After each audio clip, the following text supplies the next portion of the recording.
El capítulo se abre con Borak de pie en el centro del torneo, inmóvil frente a un mar de rostros y voces que rugen su nombre, exigiéndole una y otra vez que muestre la carrera de aniquilación, gritándole que es lo mejor, que quieren volver a verla, que sin eso el combate no tiene sentido, y mientras esa ovación ensordecedora lo envuelve, la atención del mundo que siempre anheló cae sobre él como una losa, porque en el momento en que más miradas lo atraviesan no siente orgullo ni alegría, sino una angustia profunda, la desesperante sensación de estar limitado, de saber que depender de una sola técnica lo encierra en una jaula cada vez más estrecha, mientras revisa, repara y modifica sus criaturas con manos casi automáticas, su mente no deja de dar vueltas recordando cómo intentó reforzar la carrera de aniquilación aprendiendo otras técnicas, explorando distintos estilos, empujándose a sí mismo a terrenos desconocidos, solo para chocar siempre con el mismo muro, fracasando en todo. Quedándose en lo común, en lo mediocre o incluso por debajo, aceptando con dolor que nunca tuvo un talento brillante y que su única esperanza fue creer que, resistiendo a base de pura terquedad y esfuerzo, podría alcanzar algo, aunque ahora esa idea le parece casi una burla cruel. Borak baja la mirada, abatido, pensando que si al menos todo esto fuera divertido sería diferente, pero la realidad es que lo único que lo hace destacar es la carrera de aniquilación, y aún así siente que cada día que pasa su dominio sobre ella se debilita, como si incluso esa única luz comenzara a apagarse, mientras los gritos del público regresan más fuertes, distorsionados, repitiendo sin cesar el nombre de su técnica, mezclándose en su cabeza hasta volverse una presión insoportable, obligándolo a repetirse que debe mostrarla, que no tiene otra opción, que no puede fallar. Y entonces se ve a sí mismo desde lejos, pequeño y solitario, igual que antes, temiendo que un solo error lo devuelva a ese lugar oscuro del que logró escapar con tanto esfuerzo, atrapado entre el miedo y la expectativa ajena, sintiéndose prisionero de lo que fue y de lo que esperan que sea. Borak finalmente libera la carrera de aniquilación, como un grito de supervivencia más que como un acto de orgullo, y en ese instante la escena se quiebra para dar paso a otro recuerdo, el de Leith, un prodigio de la nigromancia que a los 6 años ya había creado y controlado a su primer caballero de los muertos, que avanzó sin obstáculos por una escuela especializada, superando a todos, y que con apenas 15 años entró a la guerra de los cadáveres, arrasando las preliminares y ganándose el título de el más talentoso al alcanzar la final a una edad impensable, solo para que en su primer evento principal un error inesperado lo hiciera perder, enfrentándolo por primera vez a la derrota. Y en ese silencio posterior escuchó una frase simple pero devastadora: no es tan impresionante como pensaba, palabras que lo atravesaron sin piedad y que, por primera vez en su vida, le enseñaron el peso del fracaso, convirtiéndose en un eco permanente, un grito enterrado en su corazón, una maldición invisible que lo acompañaría para siempre.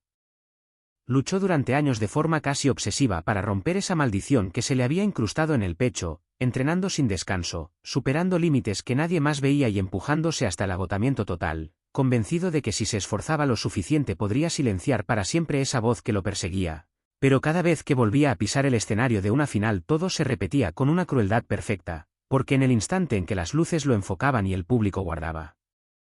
silencio, lo único que lograba escuchar era ese murmullo venenoso repitiendo no es tan impresionante como pensaba, acompañado por el miedo reflejado en los ojos de los espectadores, miradas cargadas de expectativas ajenas que pesaban más que cualquier arma. Su corazón comenzaba a latir con violencia, golpeándole el pecho como si quisiera escapar. La respiración se le volvía corta y desordenada, la sangre le zumbaba en los oídos y su visión se nublaba poco a poco, haciendo que el escenario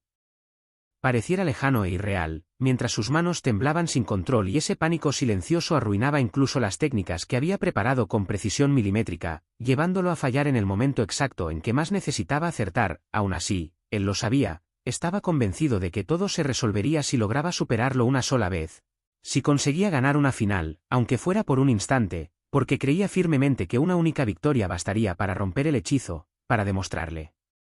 a ese eco maldito que estaba equivocado. Pero los años pasaron, y tras 18 largos años de intentarlo una y otra vez, desafiando el escenario y a sí mismo, su miedo escénico no desapareció, sino que creció, se volvió más denso, más profundo, transformándose en una sombra constante que lo seguía a cada combate. Para esta ocasión, sin embargo, había llegado decidido como nunca antes, había preparado 4 técnicas distintas, pulidas hasta el extremo, ensayadas una y otra vez en soledad, y, durante un breve instante creyó que todo había salido bien, que esta vez el resultado sería diferente, hasta que volvió a escuchar esas palabras, claras y crueles: no es tan impresionante como pensaba, y algo dentro de él finalmente estalló, mezclándose la frustración acumulada con una rabia vieja y amarga, llevándolo a gritar con toda su fuerza que se callara, Que se callara de una vez, descargando años de dolor en un solo alarido, solo para darse cuenta al girarse de que no había nadie frente a él, nadie que lo estuviera juzgando en voz alta, ningún enemigo visible, solo el escenario vacío y esa voz que existía únicamente en su mente. Aún así, Leigh se aferró a un último pensamiento, diciéndose que si lograba ganar al menos este primer combate de la final podría volver a ser el mismo, recuperar su confianza perdida y empezar de nuevo. Y entonces vio claramente a su oponente, nada más y nada menos que Borak, y se repitió con desesperada esperanza que si ganaba esta vez todo podría cambiar, ordenando con un movimiento preciso y calculado a su caballero que atacara sin vacilar, pero la presión fue demasiado, su cuerpo cedió antes que su voluntad, el mareo lo golpeó con violencia y terminó vomitando en pleno combate, haciendo que su caballero tropezara torpemente, rompiendo el ritmo del ataque. Y en ese instante Leigh sintió como el peso de aquellas palabras malditas, no es tan impresionante como pensaba, caía sobre él como una fuerza invisible y aplastante. Presionándolo contra el suelo, dejándolo sin aliento, atrapado bajo el peso de su propio miedo, entendiendo con dolor que la batalla más dura no estaba frente a Borak, sino dentro de su propio corazón. Borak se prepara para lanzar su ataque, pero los nervios lo consumen por completo y con la voz quebrada, apenas logra decir espera, espera, aniquilación, aniquilación, mientras su caballero comienza a incorporarse lentamente para ejecutar su ataque especial, tensando el cuerpo como si fuera a estallar de energía, solo para apagarse de golpe, quedándose rígido e inerte, y en ese instante Borak ya no aguanta más, la presión lo supera, las lágrimas brotan sin control y termina vomitando. Exactamente igual que Leigh, provocando una escena tan caótica como triste en la que ambos caballeros avanzan sin coordinación, chocan sus cabezas entre sí y caen pesadamente al suelo, levantando polvo y dejando al descubierto lo frágil que es su estado. Leigh, aún tirado en el piso, con el rostro rojo, los ojos llenos de lágrimas y los dientes apretados, grita con todas sus fuerzas despierta, despierta, muerte, muévete, forzando su voz hasta el límite, preguntándose con rabia y desesperación si acaso es tan difícil moverse, mientras sus caballeros intentan ponerse de pie a trompicones, dando pasos torpes, chocándose entre ellos como borrachos desorientados y volviendo a caer una y otra vez, reflejando perfectamente el desorden y el pánico que hay dentro de su mente. Borak, igual de alterado, confiesa entre respiraciones agitadas que está tan nervioso que sus manos no dejan de temblar, que siente a sus criaturas vibrar como si fueran parte de su propio cuerpo, como si fueran sus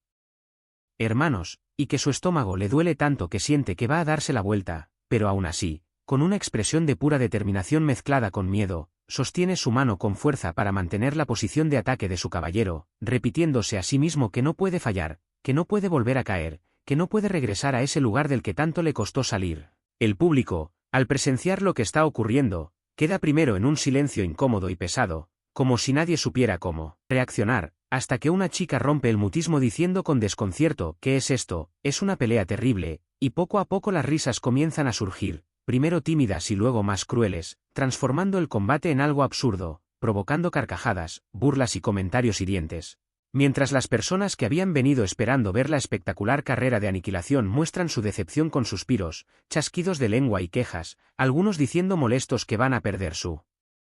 dinero y otros murmurando con incredulidad que es la primera vez que ven un combate tan penoso, maldiciendo incluso al amigo que los convenció de venir. Entonces la escena cambia y vemos a Leigh arrodillado, con los hombros temblando, rogando entre sollozos por favor, solo déjame ganar una vez, te lo ruego, ayúdame. Con lágrimas cayendo sin parar y el rostro deshecho por la desesperación, y al mismo tiempo Borak, también con los ojos enrojecidos y la voz rota, responde que él también necesita ayuda, confesando que aunque Leigh aún es joven, es él quien necesita ser salvado, pidiéndole que lo ayude a rescatar a ese viejo yo que no tiene a dónde escapar, suplicándole entre lágrimas, miedo y angustia no volver a ser como antes, mientras ambos siguen en el suelo, moviéndose de forma torpe, gritándose el uno al otro por favor,